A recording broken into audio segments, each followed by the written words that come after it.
Alors, pour cette deuxième journée, pour la conférence spirituelle, je pensais, puisque vous êtes, pour la plupart, vous êtes mariés ou vous allez l'être,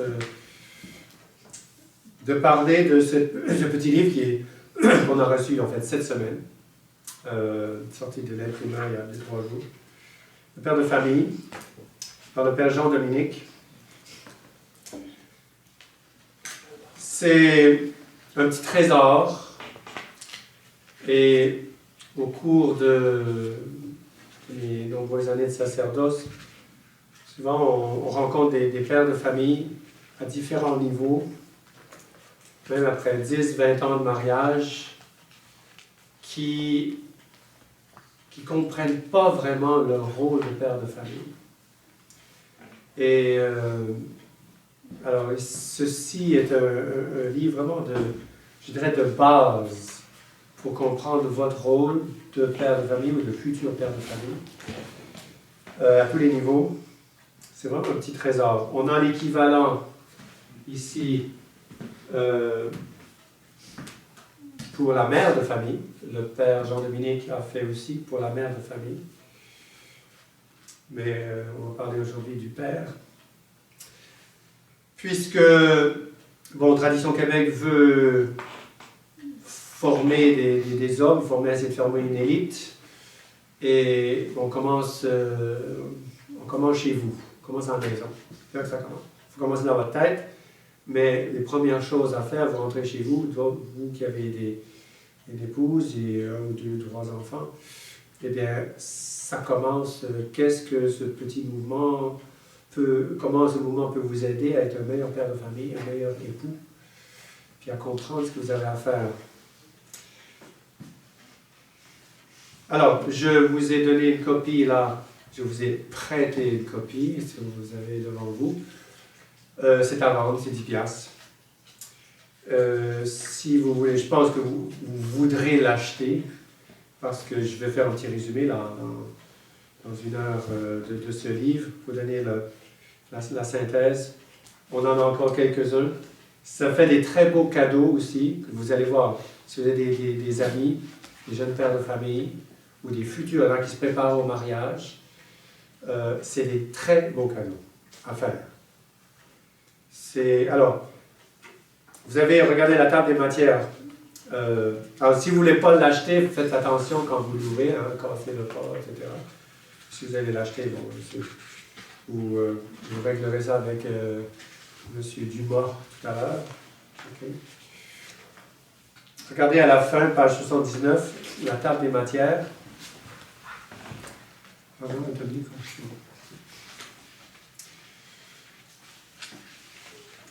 Il y a une petite préface, ensuite la grandeur du père, la procréation, l'éducation, le travail, l'autorité, le chef religieux, puis un chef-d'œuvre hebdomadaire, c'est le dimanche. Le dimanche. Alors je vais vous résumer un petit peu ces différents chapitres. On va regarder aussi des textes qui sont là, des très beaux textes. Il y a beaucoup de citations, il y a une 50aine de citations presque, sinon plus. Alors, le problème, le tout début du livre commence par un exemple, mais qui est assez commun. C'est l'enfant qui va voir son père, le petit gars de 10-12 ans, qui va voir son père, qui pose une question religieuse, une question philosophique, une question, bon, disons, mettons, surtout religieuse. Puis le père, il dit, va voir ta mère. Va demander ça à ta mère. Il passe le ballon à son épouse. Et ça, c'est une erreur. Surtout au niveau de formation, au niveau religieux, le père de famille doit être le chef à tous les niveaux. Ça ne veut pas dire que vous ayez toutes les réponses à tout de suite, mais si vous n'avez pas les réponses à tout, vous allez trouver la réponse.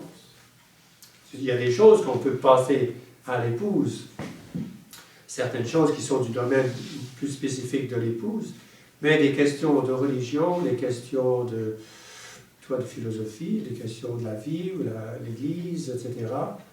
Vous autres, les pères de famille, devriez être au-dessus, devriez être un niveau au-dessus de tout le monde dans la famille. J'ouvre une petite parenthèse, il y en a certainement beaucoup pendant mes conférences. Vous savez qu'en Inde, au Sri Lanka, ils font encore des mariages arrangés. C'est les parents qui trouvent le conjoint de l'autre, soit la fille, soit le garçon. Et ayant vécu là-bas quelques années, on découvre qu'il n'y a pratiquement pas de divorce. Je ne parle pas des grandes villes des Indes, je parle en province, dans les villages. Il n'y a pratiquement pas de divorce. Et ça m'est arrivé de discuter avec des parents. J'étais en train d'aider une fille justement qui allait se marier et pour laquelle leurs parents cherchaient un mari. Puis là, j'ai carrément posé des questions aux parents. Ils avaient la fille écoutée, puis les parents. Quels sont vos critères de mari pour votre fille? Vous allez voir, je donne les trois. Je ne dis pas que c'est parfait, mais je dis que c'est très intéressant. Le premier critère, on est en Inde. Le premier critère, c'est la caste. La caste, c'est-à-dire le groupe social. Et on trouve ça dans la Bible aussi. Abraham, qui envoie son serviteur dans son pays chercher une épouse pour son fils Isaac, il dit, « Prends pas des païennes, va dans mon peuple. » Apparenté, le clan de ma famille. Donc la caste. Mais deuxièmement, le niveau intellectuel. Et ça, c'est pas écrit, ces choses-là, c'est des traditions multiséculaires. Le niveau intellectuel, et c'est les parents qui disent, mais il dit devant la fille,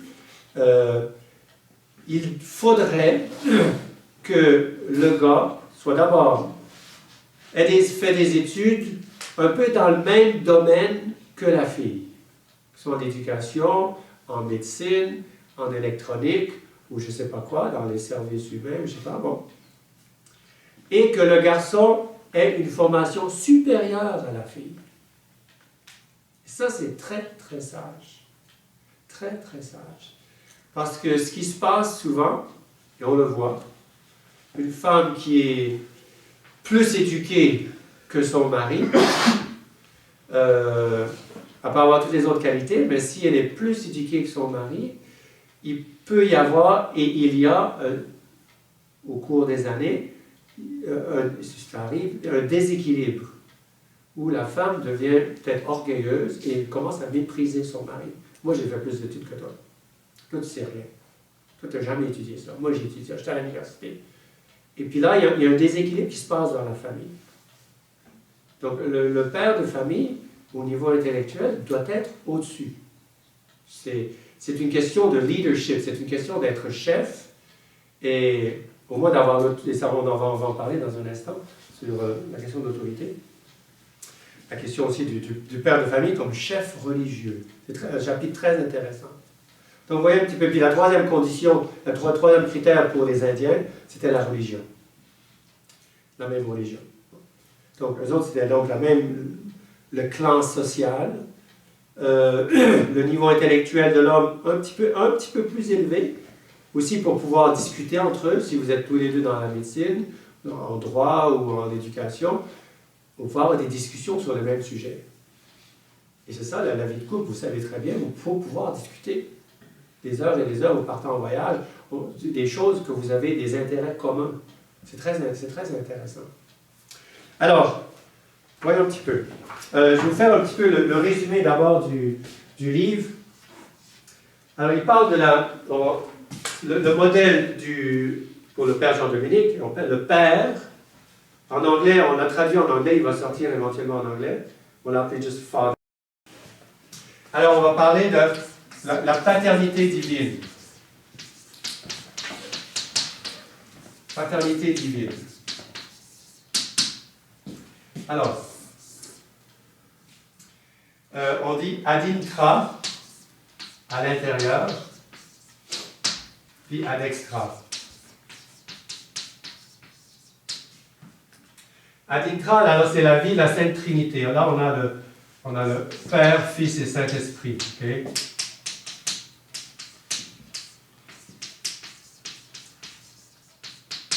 Donc, on a la Trinité. Ça, c'est unique. C'est la source de toute paternité. C'est Saint Paul qui le dit. Toute paternité vient de Dieu. Et ça va transpirer dans toute la suite. Dans toute la suite.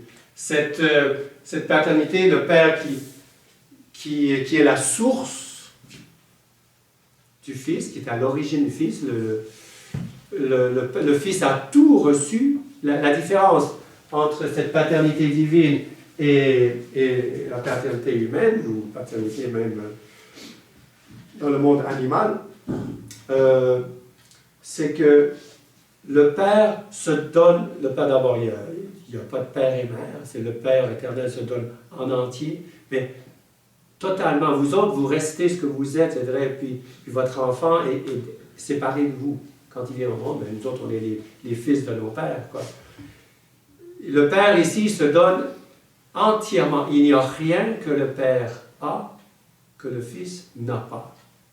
Le Père et moi sommes un, Jésus a dit. Vous n'êtes pas un avec votre enfant. Il y a unité, oui, de sang, disons, mais il y a la sang de la mère aussi. Bon. Mais je dirais ici, c'est vraiment le Père qui se donne entièrement, qui gardien. La seule chose qui les différencie, c'est une même distinction de Père. La seule chose, c'est l'un donne et l'autre reçoit. C'est la seule différence. En théologie, on dirait plutôt une distinction qu'une différence. Donc, si j'ai un livre et je vous donne le livre, il y a un livre, mais quel est le rapport entre nous autres et le livre? Si je le donne là, eh bien, moi je le donne, puis lui reçoit, mais c'est le même livre. Donc, le Père se donne complètement au Fils, et le Fils reçoit et tout ce que le Père est. C'est bon. Ça, c'est en Dieu. C'est un grand mystère, mais qui est important aussi. Justement, c'est la source de votre paternité. Vous allez recevoir, vous autres, une participation de cette paternité divine. Ad extra, donc, ce qui est en dehors de Dieu, on a la création. On a ensuite Dieu, bon Dieu va guider, va gouverner la création. Il va y avoir la providence, puis il va y avoir la rédemption, où il va réparer ce qu'il a créé. Donc, c'est comme ça que Dieu est Père. Dieu est là. Donc, dans l'élément de paternité, il y a la question d'origine, mais l'origine, le bon Dieu, il n'a pas créé, puis ensuite il dit, débrouillez-vous.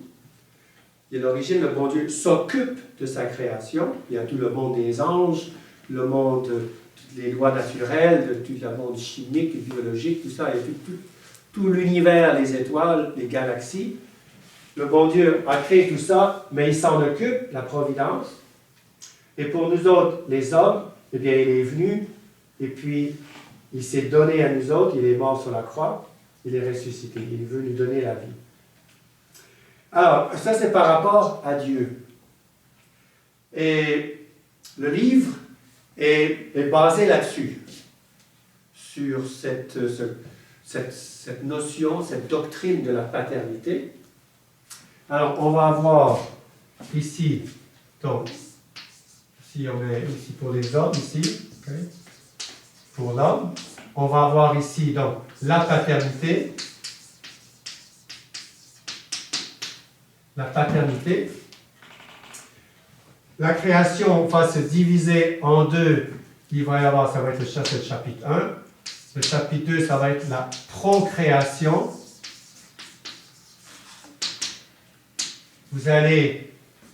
aussi être la source de la vie. Et là, il va falloir comprendre. Et là, il développe bien. Il y a des erreurs dans la tête de beaucoup de nos hommes sur la question de la procréation. Tout ce que ça implique, c'est beaucoup plus complet que ce qu'on pense. Okay? Troisièmement, qui va avec ça, va avoir l'éducation. Ça fait partie du premier but du mariage. Il ne suffit pas d'avoir des petits, vous êtes responsable de les élever. Et c'est vous autres les pères, d'abord, avant la mère, c'est le père. Et tout ce que la mère fera pour l'éducation des enfants, c'est le point qu'il va faire, c'est par délégation, l'autorité de la mère vient de l'autorité du père. C'est le père qui délègue à son épouse l'autorité de s'occuper des enfants. Son autorité est déléguée à la mère. Elle vient de son mari. Providence, on va avoir deux chapitres. On va avoir la question du travail, le rôle du travail, tant pour vous autres, le père, en tant qu'homme, au niveau de la famille, puis au niveau de la société. Ça va être les trois aspects du travail que le Père Jean-Dominique va développer. Et il y a un chapitre ici qui rentre, ça va un petit peu avec tout ça, c'est la question de l'autorité. L'autorité qui fait partie justement de la providence. On vous donne l'autorité pour gérer, pour gouverner votre famille. C'est la providence, c'est l'autorité de Dieu. Toute autorité vient de Dieu. Et donc, sur votre épouse, sur vos enfants, bon, il y a différentes sortes d'autorités. L'autorité d'une femme, ce n'est pas la même chose que des enfants, ce n'est pas la même chose qu'un employé.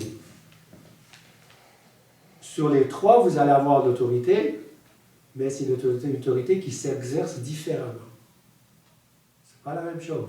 Un soldat, une femme, ce n'est pas un ouvrier, c'est une compagne amoureuse, etc. Et un enfant, ça ne se commande pas la même chose qu'on commande à sa femme. Tout ça, il faut comprendre ces choses-là. Et le livre va l'expliquer brièvement, mais au moins il ouvre des pistes. Et c'est ça le but.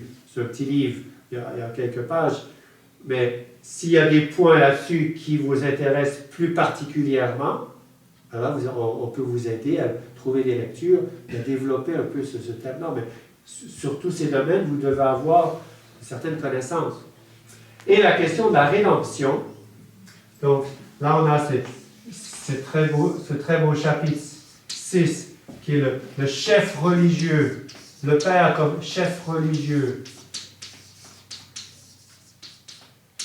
Et là, il va sous-diviser. C'est assez surprenant, mais vous allez comprendre. Vous êtes prophète, prêtre, on va l'expliquer. Vous êtes comme, ok? Et puis, pardon, peut-être dans le deuxième. Dans le troisième. Roi, prophète, roi et prêtre.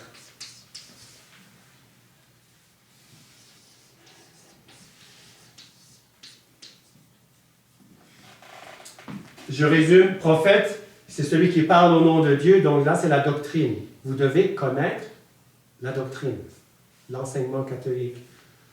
Au niveau de vos enfants, au niveau de votre famille, plus ils avancent, plus vous devez vous former pour pouvoir répondre à leurs questions. S'ils deviennent adolescents, ils commencent à avoir des questions, des discussions en classe sur l'évolution, sur je ne sais pas quoi, sur des sujets où ils entendent parler des différentes choses, mais il va falloir que vous autres, vous ayez les réponses.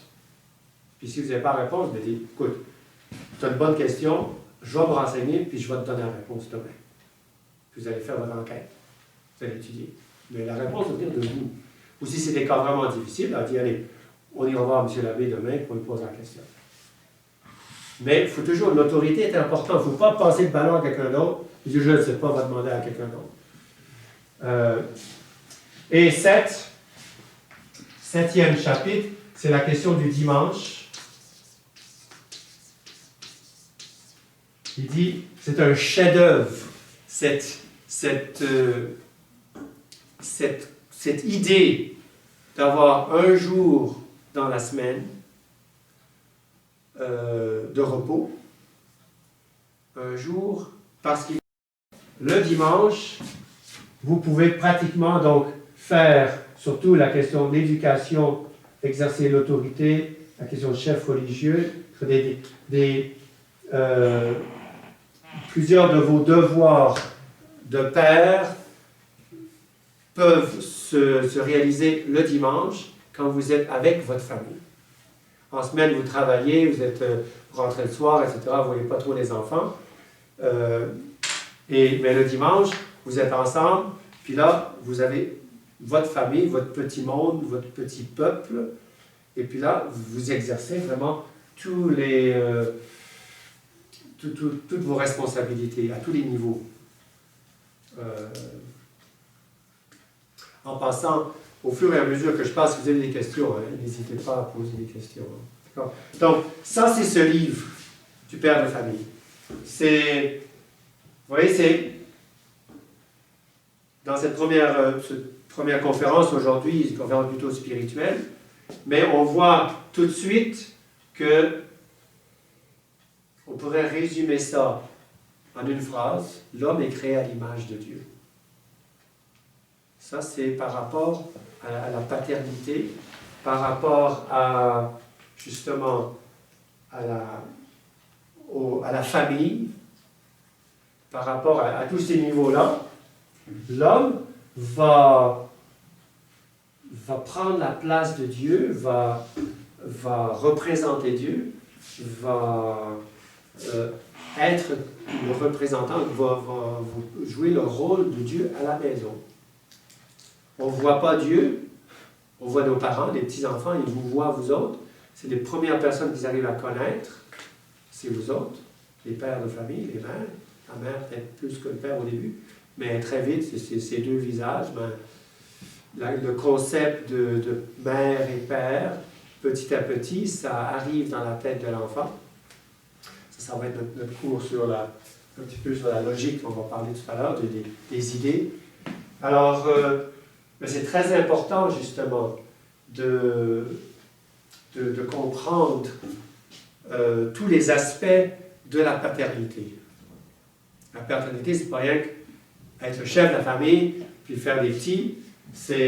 Si c'est que ça dans la tête, et beaucoup même parmi nos jeunes pensent que c'est ça, et on a des problèmes dans beaucoup de nos familles, des problèmes où les enfants arrivent à l'adolescence et perdent la foi. Combien de nos familles nombreuses même, où tous les enfants continuent d'aller à la messe après 20 ans.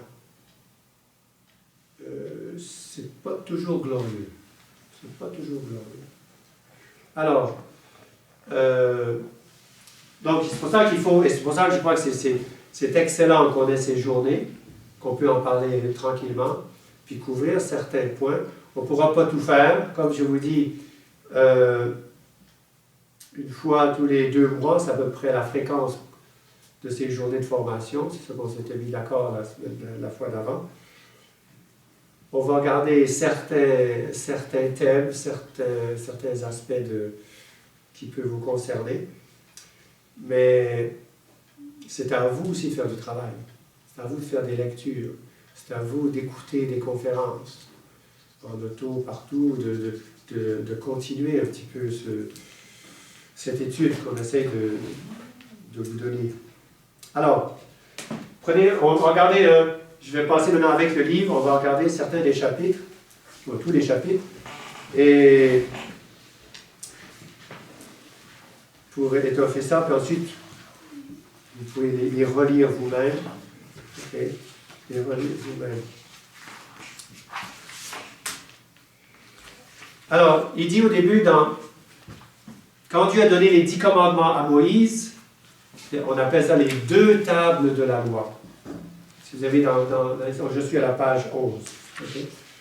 les deux tables de la loi, dans les catéchismes en images, dans les Bibles en images, vous voyez Moïse qui tient deux pierres.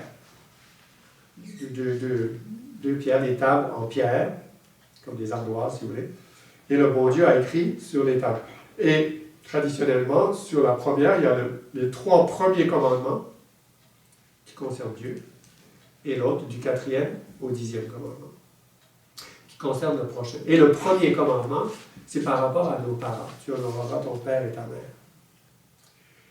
Et là, il va vous donner, au début, justement, dans le 2e paragraphe, il va donner plusieurs citations de la Bible où Dieu dit, attention, honore ton père et ta mère, ne les maudis pas, respecte-les.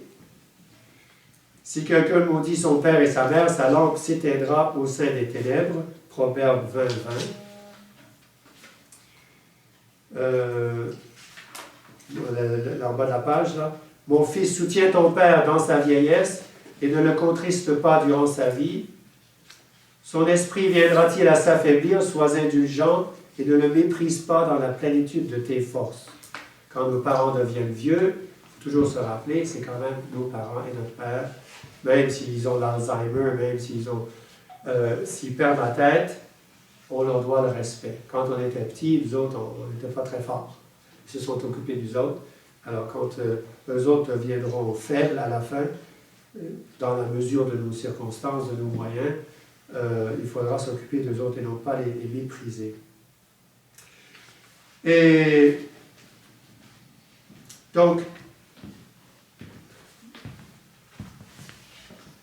on ne demande pas, l'Écriture ne dit pas d'aimer son père, l'Écriture dit d'honorer son père.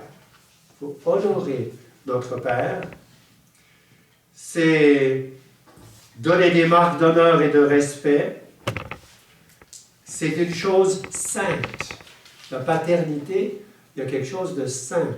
Une des preuves, ici au Québec, on a cette tradition.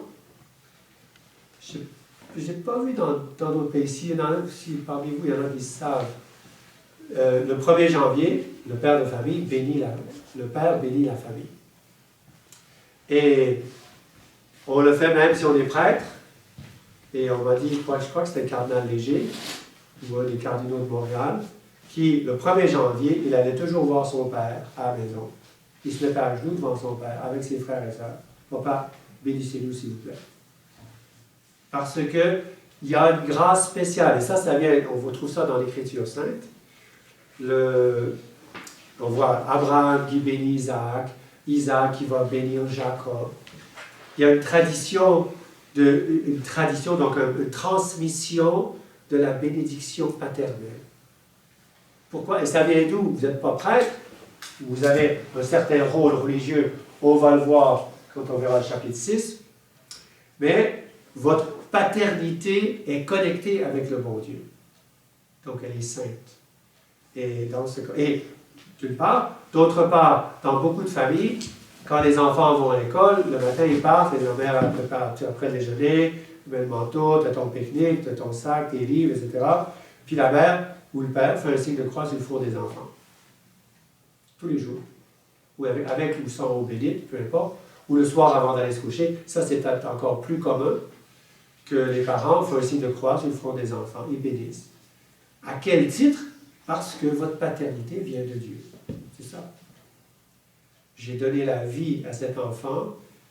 Eh bien, le bon Dieu a partagé avec moi ce rôle de créateur. Je suis pro-créateur. Ensuite, le père Jean-Dominique va donner plusieurs citations de Frédéric Leplay. On a ce livre en passant. Quand vous regardez les notes en bas de page, ces livres, je lis en PDF si ça vous intéresse. On vous a dit d'apporter des clés USB, si vous en avez. Pendant les temps libres, on peut vous donner certains livres. Et les citations ici montrent d'un côté que toutes les révolutions ont cherché à détruire la famille, et pour détruire la famille, il faut détruire le père puis la mère.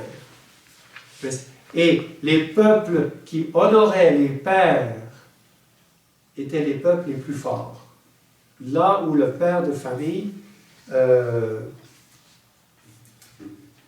regardez, là où le père de famille est à sa place, tant à la maison que dans la société, que à l'église, eh bien, la société va être forte.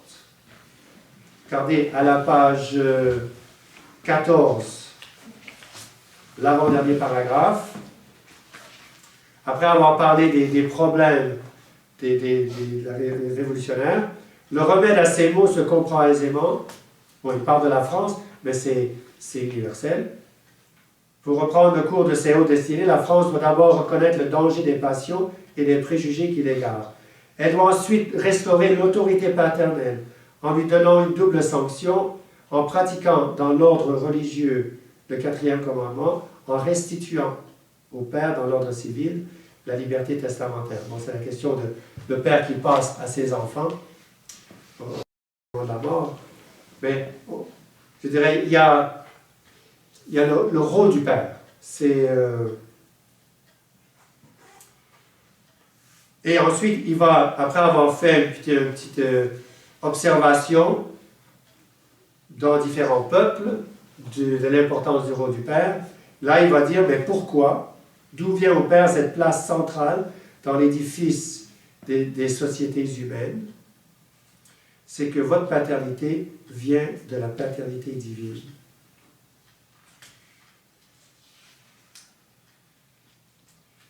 Regardez à la page 15, le 3e paragraphe. Le père de famille doit sans cesse se souvenir que sa paternité ne lui appartient pas, car elle n'est qu'un rayonnement de celle du Très-Haut.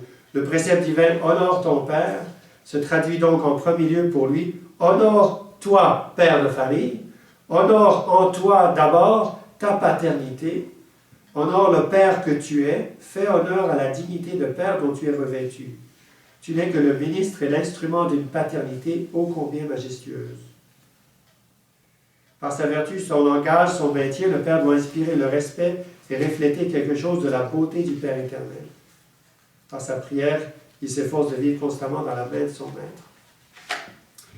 Et ensuite, il va parler de l'épouse, qui, et je vous recommande de faire lire ça à vos épouses actuelles ou futures épouses, vous qui n'êtes pas encore mariés, mais qui est justement, où on dit justement, l'épouse doit honorer ça dans son mari, que ça vient de Dieu. Cette paternité, ce n'est pas toi seulement en tant que beau garçon, mais c'est toi qui as reçu quelque chose qui vient de Dieu. Tout comme quand vos épouses ont un enfant, vous qui êtes jeunes mariés, vous voyez dans son visage, il y a quelque chose de nouveau. Maintenant, elle est devenue mère. Avant, elle n'était pas mère. Là, elle est devenue mère. Et la maternité, c'est quelque chose de sacré. On en parlera le Père Jean-Dominique en parle dans son 2e livre. Mais justement, c'est cette beauté de la maternité qui est particulière à la femme. Eh bien, la femme doit respecter dans son mari la beauté de la paternité, sachant que son mari est conscient que j'ai un trésor, comme si je suis au volant d'une grosse voiture ou d'un avion. C'est délicat. Il faut que je fasse attention. Ce n'est pas à moi. Je dirais, oui, c'est à moi, mais cela m'est prêté. Vos enfants peuvent mourir, votre femme peut mourir, là, vous vous retrouvez veuf, sans enfants, ça arrive. Des accidents. Et alors, donc la paternité, cela vient de Dieu. Et ensuite, il explique le plan de Dieu, après avoir parlé justement de cette paternité qui vient de la Trinité, qui vient du Père éternel. Là, ensuite, il va développer les 3 aspects du rôle du Père éternel, de Dieu. Quand on parle de l'action de Dieu, on dit ad extra, c'est-à-dire en dehors de la Trinité, c'est toujours les 3 personnes ensemble. Quand on dit notre Père, c'est le Père, le Fils et le Saint-Esprit. C'est 3 personnes en un seul Dieu. À l'intérieur, les relations sont différentes. L'un donne, les deux vont donner au Saint-Esprit. Le Fils reçoit du Père, le Saint-Esprit reçoit des deux. Mais à l'extérieur, c'est Dieu, c'est la nature divine, c'est les trois personnes qui travaillent ensemble. On parle de Dieu, quand on parle de la paternité, vient de Dieu comme la source. C'est Dieu, Dieu Trinité. Chapitre 2, la procréation. Donc, le premier aspect de la participation à la création sera de donner la vie, la procréation. Dieu créa l'homme à son image et à l'image de Dieu, il le créa. Hommes et femmes, il les créa, Dieu les bénit, il leur dit, soyez féconds et multipliez-vous, emplissez la terre et soumettez-la. Première observation, le bon Dieu n'a pas besoin des parents pour faire des petits. Les anges ne sont pas divisés en familles. Les anges n'ont pas père et mère et enfants. Le bon Dieu les crée tous. Il y a plus d'anges que d'hommes. Ils sont tous créés par Dieu directement. Toutes nos âmes sont créées par Dieu directement. Ce n'est pas vous autres, les parents, qui donnez l'âme à votre enfant. Vous pouvez essayer d'avoir des petits, il y a des parents qui n'en ont pas, pendant plusieurs années. C'est Dieu qui donne l'âme. Vous autres, vous essayez de vous donner la matière, mais c'est Dieu qui donne l'âme. Pour tout le monde, depuis Adam jusqu'à la fin du monde.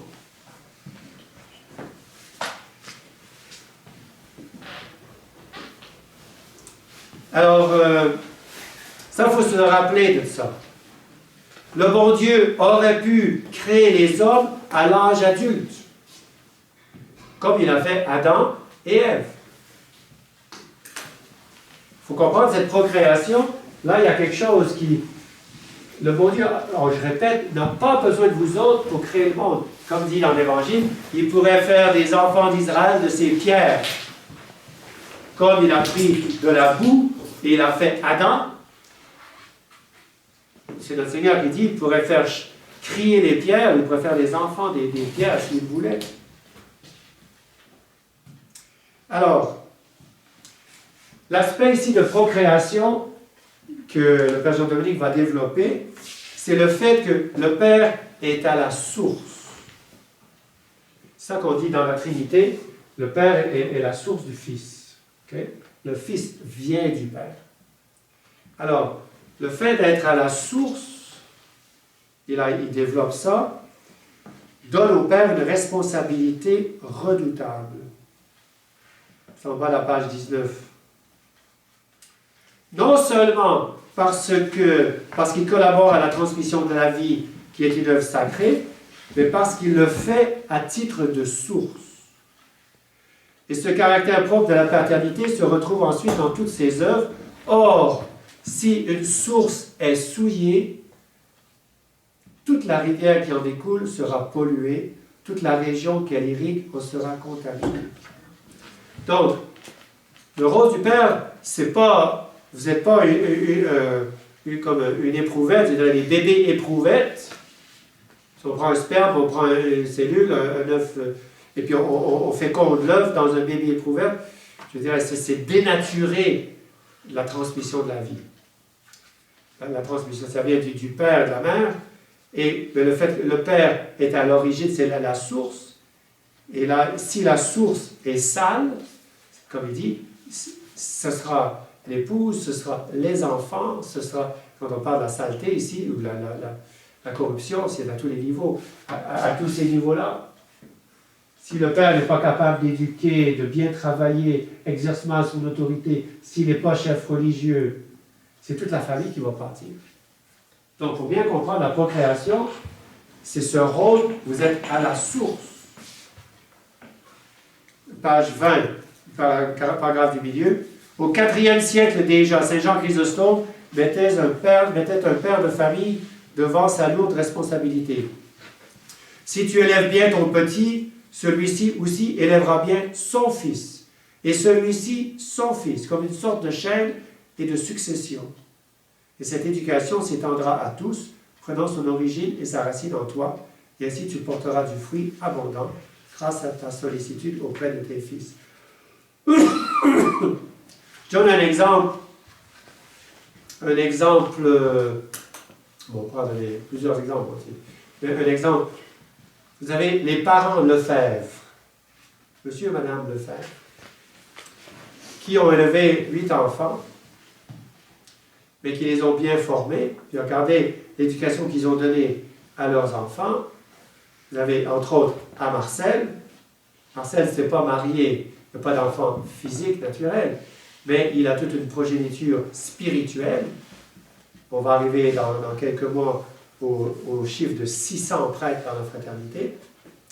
Et vous voyez un petit peu l'œuvre de la fraternité, on a bientôt 600 prêtres, on a des centaines de religieux et de religieuses, on a quelques 100 000 fidèles. Mais quand on étudie la vie de Monseigneur Lefebvre, on voit que l'âme de Monseigneur Lefebvre, dans l'âme de Monseigneur Lefebvre, on trouve l'âme de ses parents. Il a été formé très jeune, très bien. Et ça lui est resté toute sa vie. Toute sa vie. Et vous voyez ce que lui, je dirais, ce que lui a transmis. D'accord? Là, le Père Jean-Dominique va donner une citation de Saint Pidis, que vous avez à la page 20 et à la page 21. Une citation qui est très forte. Très forte. Je vais la lire en entier parce qu'elle est très forte. Et c'est Saint Pidis, notre Saint Patron. Une plainte aussi motivée qu'universelle se retrouve de nos jours. Et ça, c'est écrit en 1907. Pensez que ça pourrait être écrit aujourd'hui. Une plainte aussi motivée qu'universelle se retrouve de nos jours sur la bouche de toutes sortes de personnes, relativement à l'immoralité et à la corruption, non seulement des jeunes adultes, mais aussi des enfants dans l'âge le plus tendre. On est en 1907, là. Il n'y a pas d'Internet, il n'y a pas de cell phone, il n'y a pas de télévision, il n'y a pas d'éducation sexuelle dans les écoles. Que l'on voit par malheur, dès le premier développement de leur raison encore informe, des enfants être portés à des vices détestables par des tendances vraiment fatales qui font trembler tous ceux qui, dans la société, ont quelque direction. Ce désordre universel, cette malice précoce chez les enfants, à quoi cependant devons-nous l'attribuer? L'Esprit Saint a dit que les enfants ressemblent à leur père. Exception faite pour quelques rares rameaux mauvais, qui ne correspondent pas à la nature de l'arbre auquel ils sont unis. Donc, il y a des cas vraiment, des bonnes familles qui élèvent bien leurs enfants, et puis mystérieusement, l'enfant part de travers, vraiment mal. Bon, c'est malgré que les parents ont fait leur devoir.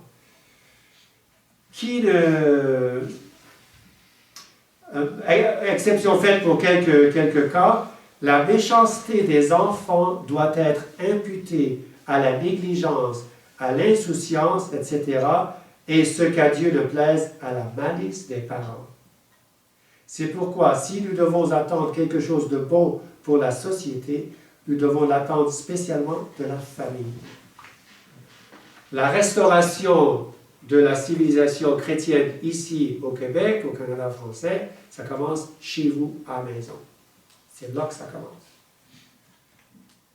Donc, c'est ce sens, et vous devez avoir ce sens des responsabilités. Il faut connaître vos responsabilités et les prendre en main. D'accord? La pomme, dit-on, ne tombe pas loin de l'arbre. Tel père, tel fils. Deuxièmement, chapitre 3, ou troisièmement, la question d'éducation.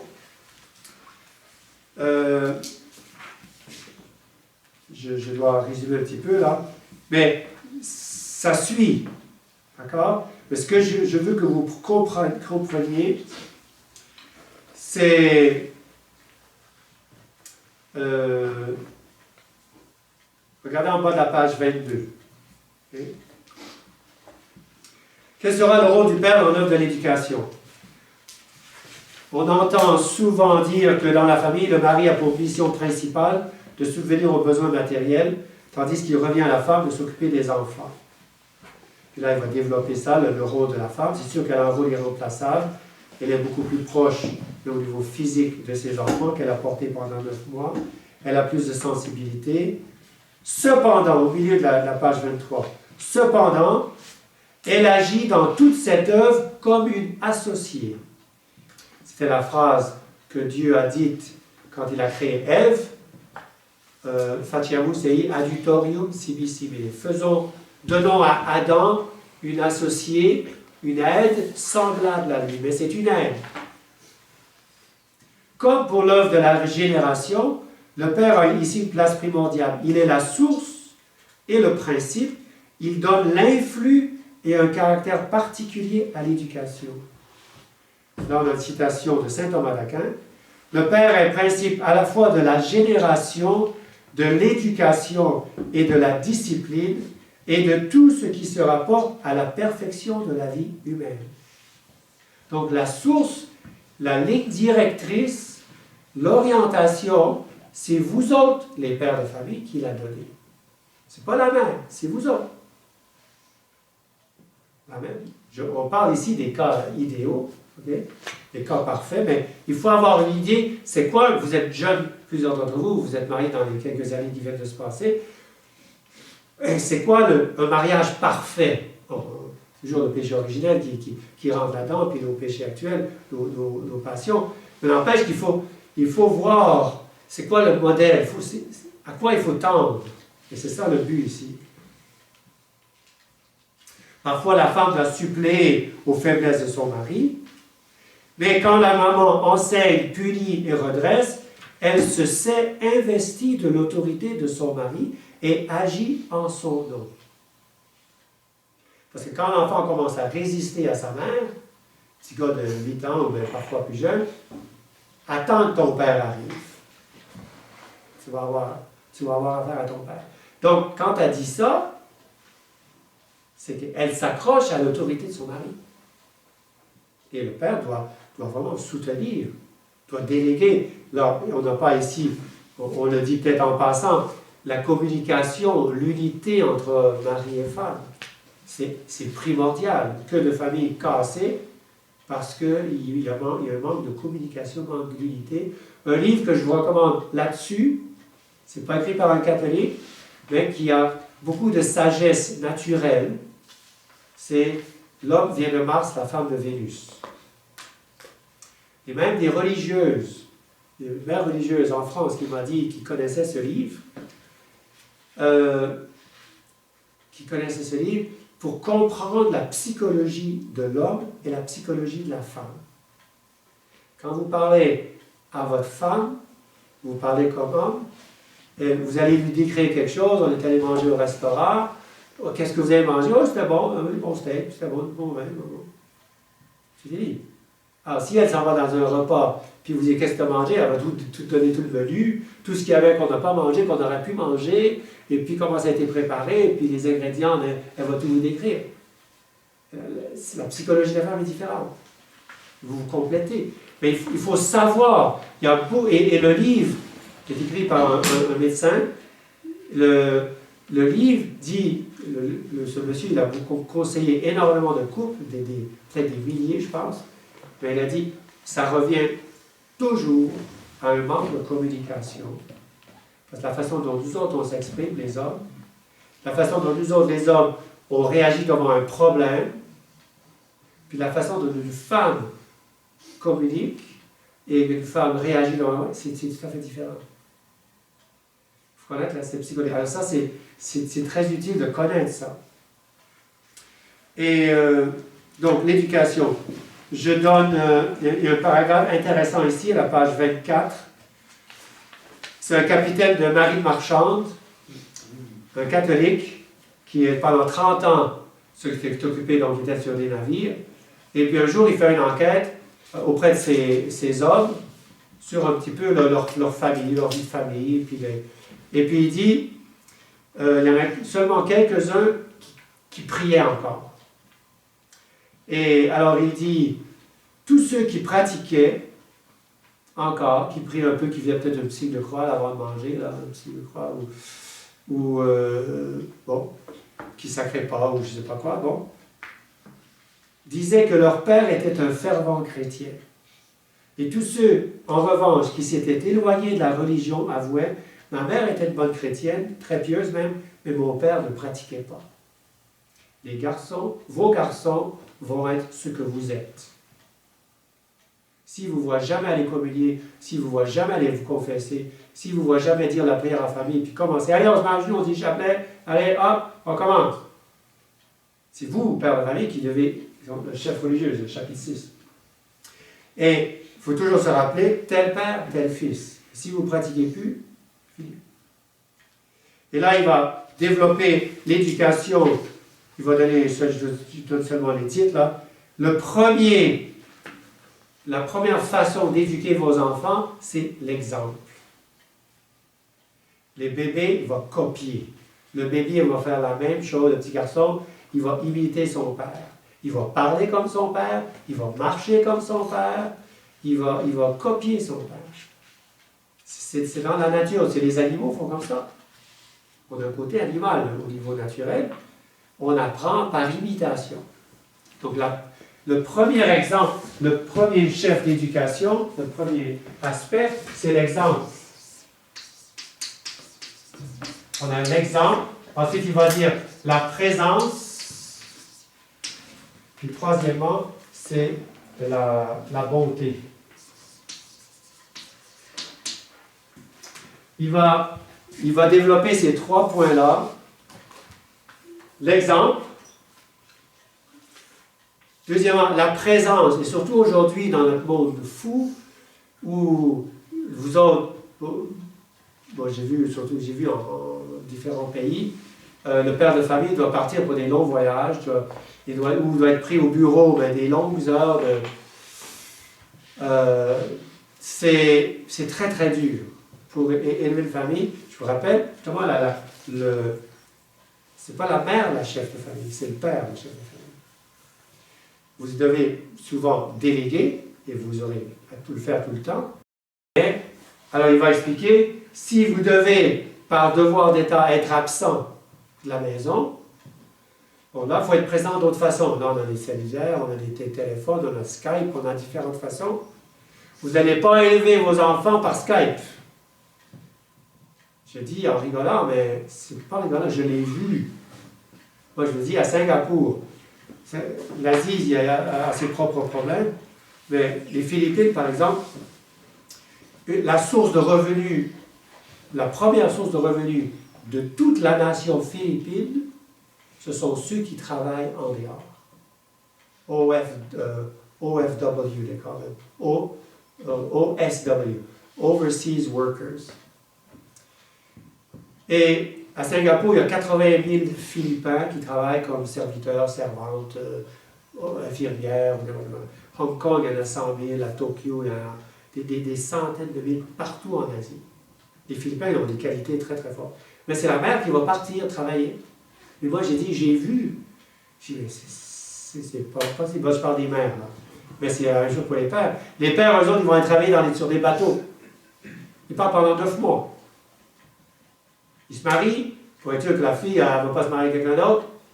Ils passent une semaine ensemble, puis ensuite ils partent pour un contrat de 9 mois sur un bateau, ils font tout le monde. Puis ils reviennent après 9 mois, ils restent 2 mois à la maison, puis ils repartent. Je dis, mais... Et ça fait des désastres. Moi, j'ai vu ce que j'ai vu à Singapour, des filles, ils viennent à la messe, parce que c'est des copines de nos tradis, etc., ils viennent à la messe. Et puis, voilà, M. l'abbé, voilà, elle vient de Cebu, de Bohol, ou je ne sais pas quoi. Et puis, voilà, très bien, tradit, pas encore. Bon, vous êtes mariés? Oui. Oups. Vous êtes mariés? Vous avez des enfants? Oui. Oups. Elle est jeune, à 25, 30, 25, 28 ans. Ils ont quel âge? 6 mois, puis 2 ans. Puis vous êtes ici pour combien de temps? Pour un contrat de 2 ans. Elle a un bébé de 6 mois. Elle vient de partir pour 2 ans. Ah, mais je lui parle tous les soirs sur Skype. Puis si elle gagne le pain.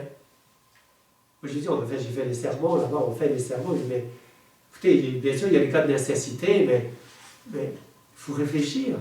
Réfléchir. Alors, ça c'est le rôle de la mère, on considère. La mère aussi, elle a besoin de cette présence. Ça s'applique à la mère, les trois choses. Là. Exemple, la présence, la bonté. Puis la bonté, soyez bons avec vos enfants. Soyez bons. Avec la bonté, on peut faire tout. Quoi. Je vais aller un petit peu plus vite là pour les quelques minutes qui me restent. La question du travail. La question du travail. Je vais effacer ça si vous permettez. Okay. La question du travail, alors, il va dire, la question de le travail, ça va vous obliger à pratiquer la vertu. Vous avez des talents, développez vos talents, travaillez bien, soyez ordonnés, soyez méticuleux, soyez propre, soyez discipliné à votre travail. Le père qui n'arrive pas à se lever le matin pour aller au travail, des choses de même, ok? Donc, le travail va vous... bien sûr, vous allez faire quelque chose si c'est des choses à faire. Bon, alors le boulanger va faire du pain, le menuisier va faire des meubles, etc. Mais le travail va développer tous les talents que vous avez reçus. Mais vous ne travaillez pas seulement pour vous, ok? Vous travaillez pour la famille. Pour la famille. Très important. Donc, votre épouse, vos enfants voient vos qualités de travail, comment votre discipline de travail. Si vous avez un atelier à la maison, si c'est en ordre, comment vous occupez de votre auto, je sais pas si vous voyez si vous êtes propre, si vous êtes méticuleux, si vous êtes discipliné, ça se voit ça. Et vous travaillez pour la famille aussi. Je dirais, vous ne travaillez pas dans votre bar, moi je fais mon boulot, puis je te donne l'argent, puis non.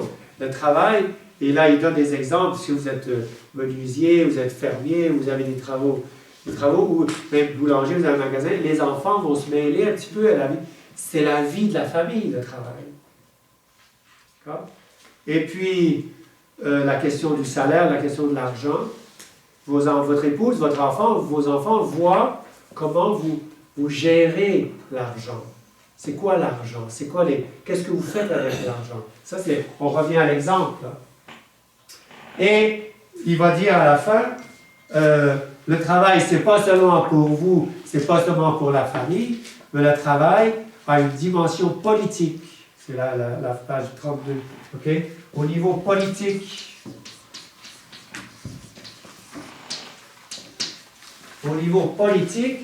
dans la société, il y a le bien commun. La vie est faite justement de toutes les professions. Si tout le monde faisait bien son travail, on changerait la vie sociale. Si les médecins étaient honnêtes, si les pharmaciens faisaient leur devoir, si les juges, les avocats, etc., les notaires, les menuisiers, les électriciens, tout ça, si tout le monde triche, c'est fini. C'est fini. Chapitre 5, c'est la question de l'autorité. On en a parlé déjà, ok? Je vais sauter ça un petit peu. Vous pouvez lire ça. Ce que j'ai dit et ce qu'il développe, c'est la différence, les différentes façons d'exercer l'autorité, tant sur l'épouse que sur les enfants, que sur les employés. Et ça, il faut que vous le sachiez. J'anticipe la prochaine conférence, l'autorité, c'est un terme analogique. C'est-à-dire que c'est un mot qui a plusieurs sens ou qui a plusieurs emplois qui s'exercent de différentes façons. Alors, bon. Et passons au chapitre 6, la question du chef religieux, dont on a aussi parlé.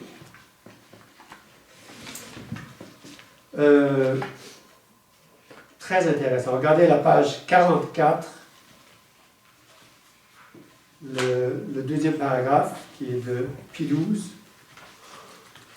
Alors, comment Dieu veut la famille? Dieu veut la famille comme un temple. Alors, le foyer chrétien, à l'imitation de la maison de Nazareth, sera un véritable temple où l'on prie en commun, et où l'on sent la présence d'un Dieu que chacun regarde et sert à son propre poste. Paragraphe suivant, et dans le temple, le père et le prêtre représentent, autant qu'un laïc peut le faire, la mission du Christ. Citation de Pie XII encore. Si sur l'horizon de la famille brille au premier rang avec la religion que suppose un tel assemblage de vertus, le soleil du monde qu'est le Christ, entre parenthèses, il faudra faire dans vos familles, si ce n'est pas fait, l'intronisation du Sacré-Cœur. Donc, mettre à la place d'honneur dans vos maisons, même vous autres, les jeunes couples, une maison, dans le salon ou dans la pièce où vous êtes tout le temps, une statue, une image du Sacré-Cœur avec le certificat où chacun va signer.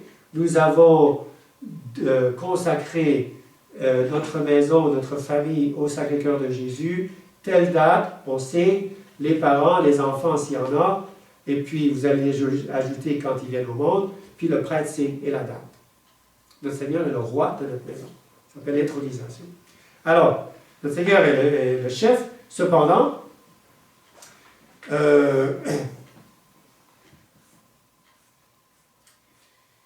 chef de famille qui, si vivement s'irradie à ce soleil, répand à son tour, donc le père de famille, autant qu'il le peut la lumière de la sagesse, de sa sagesse religieuse, la chaleur de son affectueuse charité, le mouvement de son exemple entraînant et pressant. Dans l'Ancien Testament et dans des peuples païens, c'était le père qui offrait les sacrifices. Il n'y avait pas de prêtre. Dans des peuples, il n'y avait pas de prêtre, pas de ministre, c'était le prêtre qui faisait ça. Alors,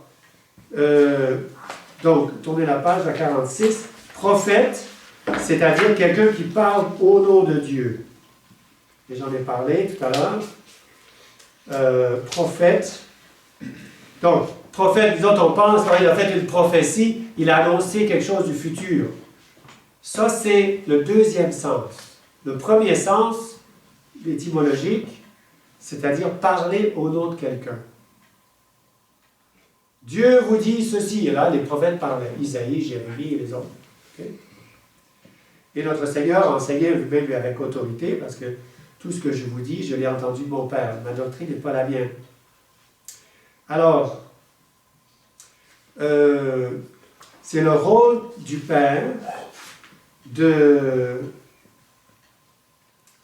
Justement, d'abord, regardez la page 48, en haut de la page 48.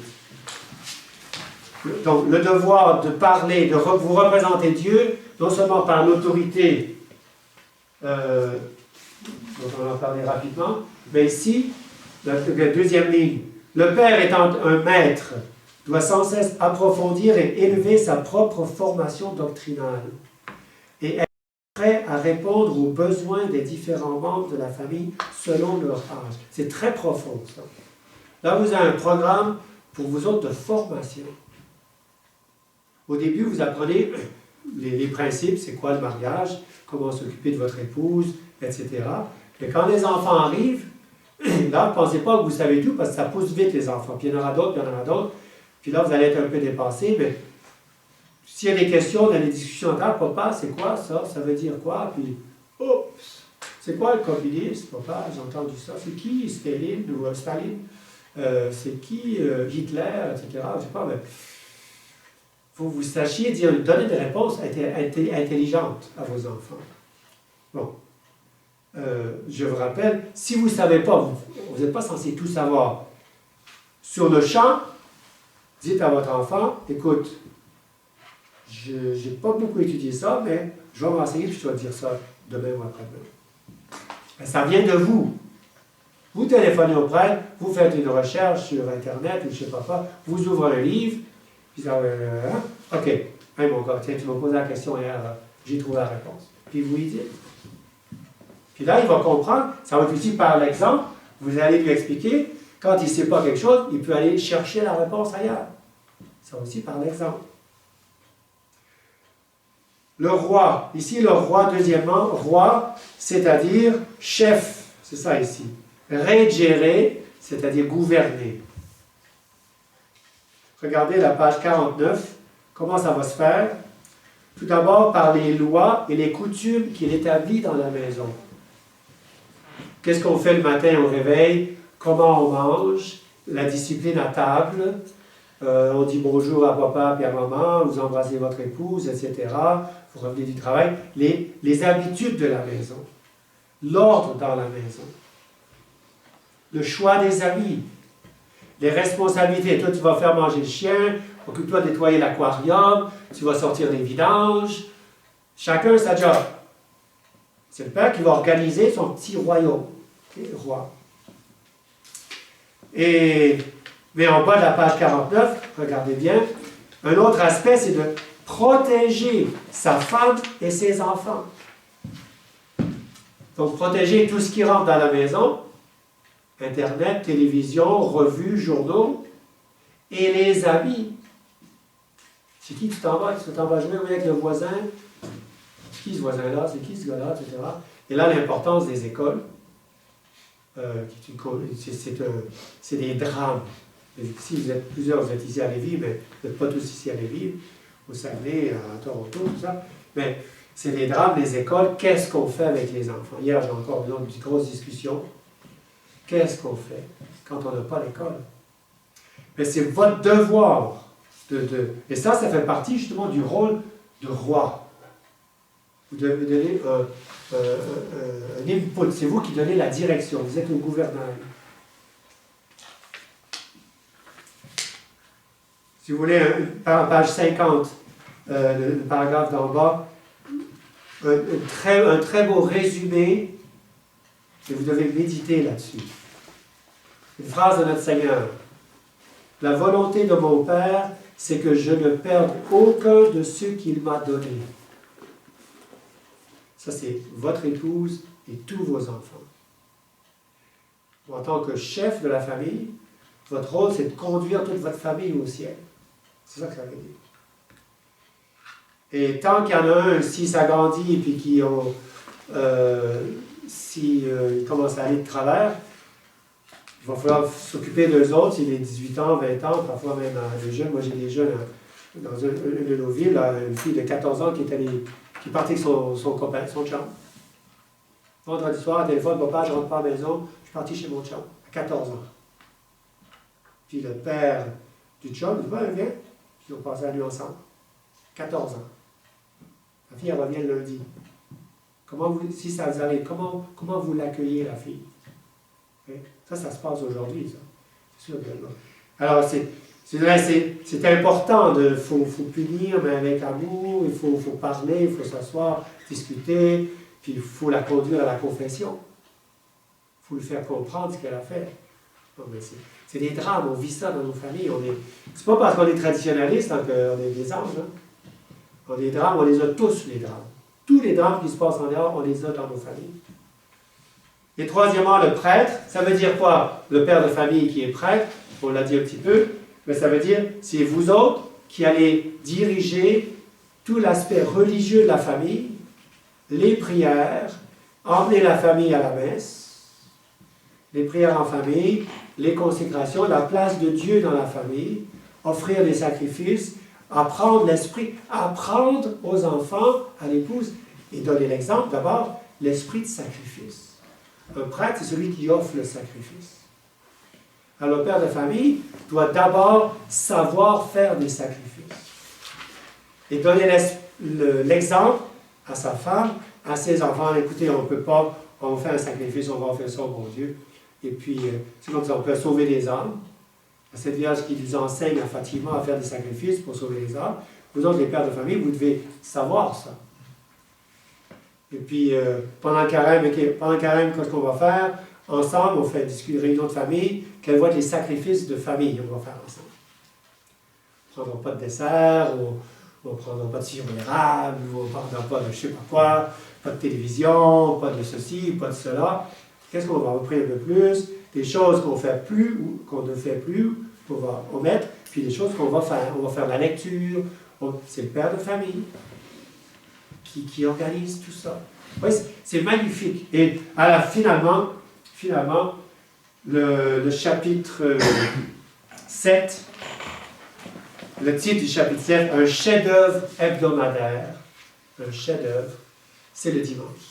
Parce que le dimanche, si vous avez bien suivi un petit peu tous les aspects du père de famille, si vous avez bien suivi, vous voyez que le dimanche, c'est là que vous avez tout votre monde. Et là, vous utilisez vraiment tous vos rôles de père de famille. Ça se passe le dimanche. Même jouer avec les enfants. Il y a une discipline dans le jeu. Ils ne peuvent pas tricher. Non, on ne triche pas. C'est comme il faut. J'ai pas envie de jouer. Non. Tu vas jouer, ta soeur, elle veut jouer, tu vas jouer avec, faire un sacrifice. Donc, allez ensemble, tout ça. C'est là que vous allez vous occuper de votre petit peuple. C'est le dimanche. Surtout le dimanche. Bon. Si vous avez, selon votre emploi du temps, mais je dirais, ici, samedi, dimanche, bon, mais vous occupez de votre famille. Vous moulez votre famille en famille catholique. Et c'est magnifique. C'est magnifique. Quand on lit ça, je dis, waouh, c'est beau, hein? C'est vraiment une belle vocation de père de famille qui est dénaturée aujourd'hui.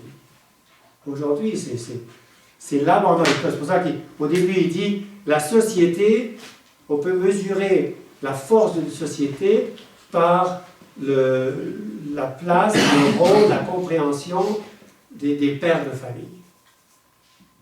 Qu'est-ce qu'ils font les pères de famille? Et alors, c'est ce que plusieurs d'entre vous êtes, d'autres le seront. Alors, je vous encourage énormément à lire ça tranquillement, à lire avec votre épouse, même, et puis à discuter. Et il y a l'autre livre là, sur la mer. Et puis, voilà, elle mettre en pratique.